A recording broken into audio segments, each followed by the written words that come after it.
करे न कर सके गुरु किए सोई हो। सात दीप नौ खंड में है गुरु से बड़ा न को। इसीलिए भैया हे गुरुदेव प्रणाम आपके चरणों में। सारे तीर्थ धाम आपके चरणों में। सारे तीर्थ धाम आपके चरणों में। हे गुरुदेव प्रणाम आपके चरणों में। हे गुरुदेव प्रणाम आपके चरणों में। बोली सद्गुरुदेव भगवान की जय हो।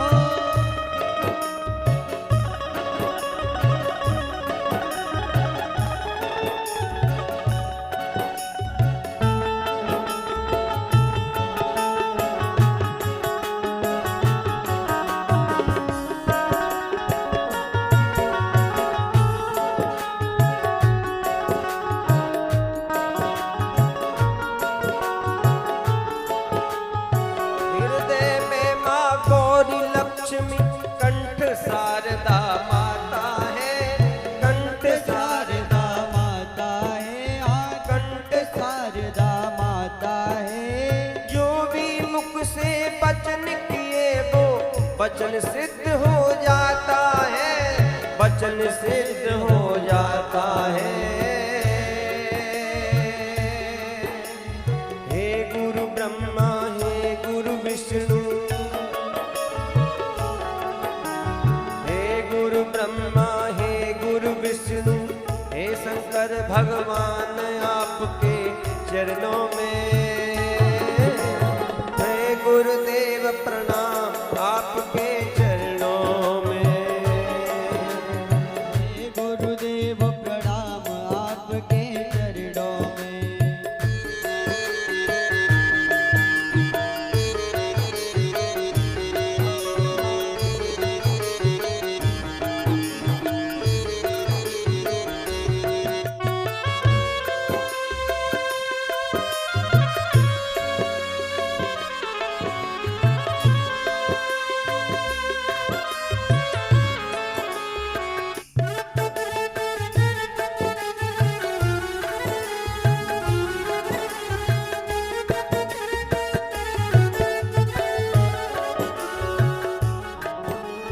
जन्म के दाता मात पिता है आप कर्म के दाता है।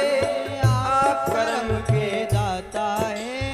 आप कर्म के दाता है। आप मिलाते हैं ईश्वर से आप ही भाग्य विधाता है। आप ही भाग्य विधाता है। मोते अधिक गुरु ही जिए जाने। गुरु और मोते अधिक संत कर लेखा। भैया परमात्मा तो हमें जब भवसागर में फंसाता है लेकिन इससे मुक्त करने का उपाय युक्ति केवल सद्गुरुदेव भगवान के पास। तो जिनको भी मंत्र मिल गया है वो उस मंत्र में निष्ठा करके श्रद्धा करके उसका जाप करें तो कोई भी परेशानी तुम्हारे सामने आने वाली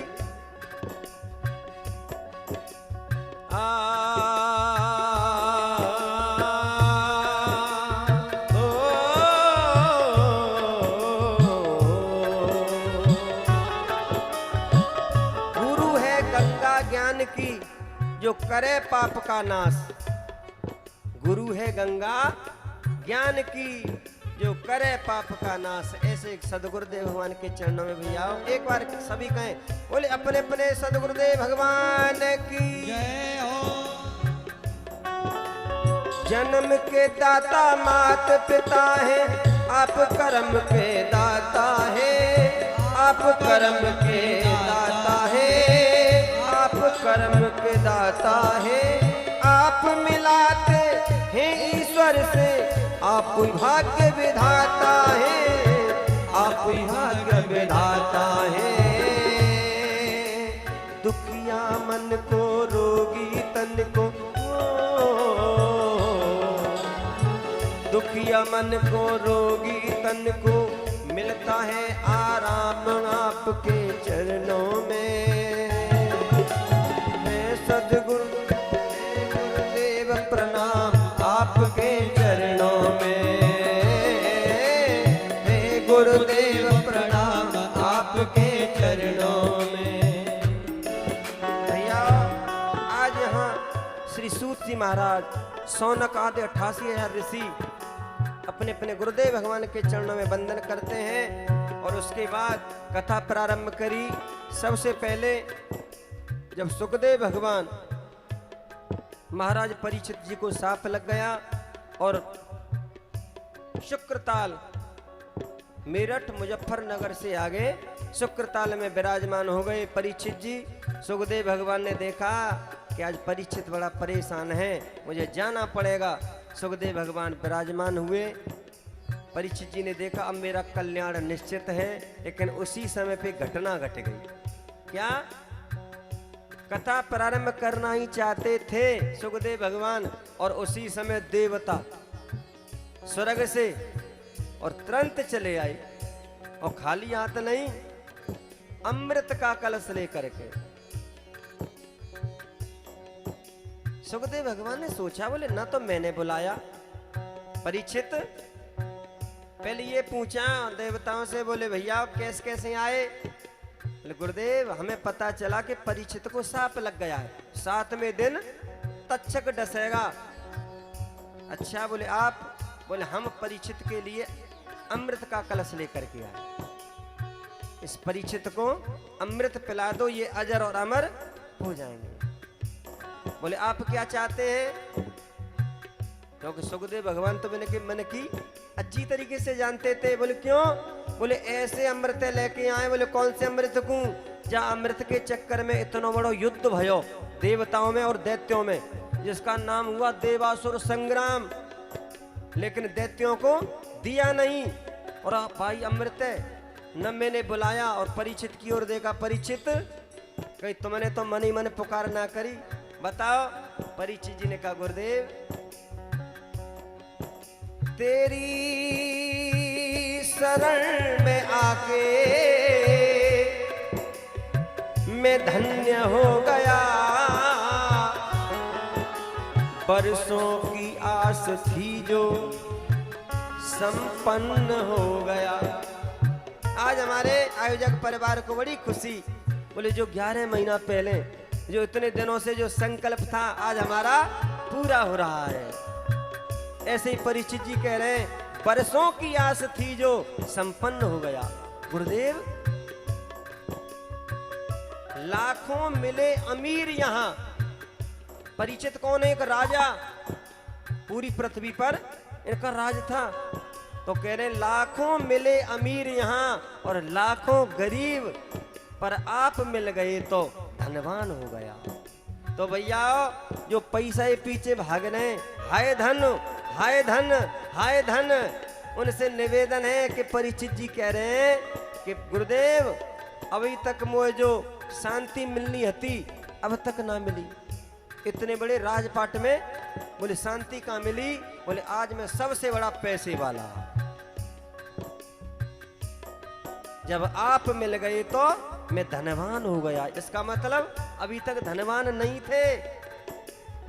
सदगुरुदेव भगवान ने ऐसा भाव जब सुना और बड़े प्रसन्न हुए और फटकार लगाई देवताओं को।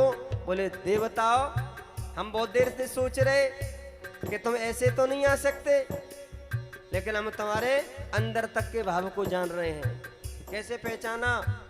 देवता कौन है?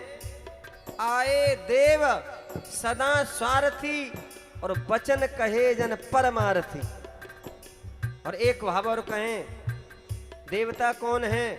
ऊंच निवास नीच करतूती और देख न सके पराई विभूति। ये भाव है देवतन को।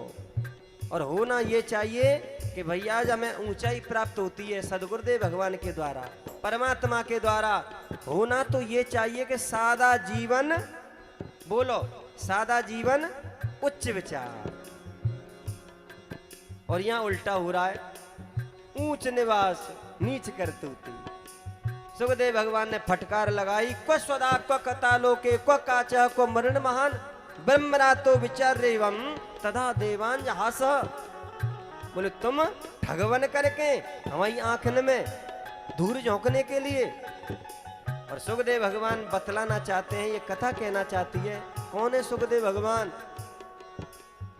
इन्होंने न अपनी माता की मानी, माता अरुणी की, न व्यास जी की मानी, अपने पिताश्री की। किसकी मानी? परमात्मा की। बोले प्रभु हम बाहर नहीं आएंगे।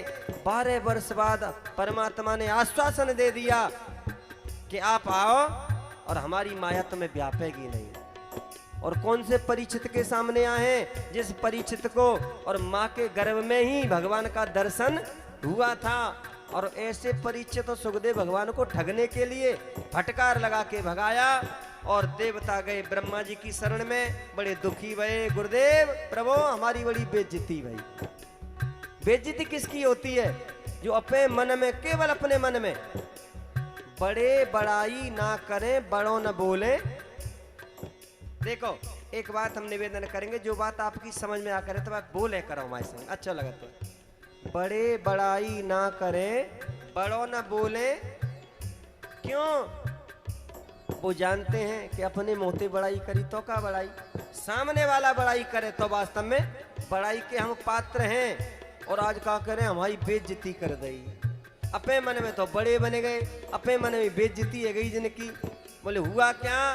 फिर ब्रह्मा जी ने पूछा, बोले ऐसे ऐसे बात हुई, सारी घटना बताई। फिर ब्रह्मा जी ने 7 दिन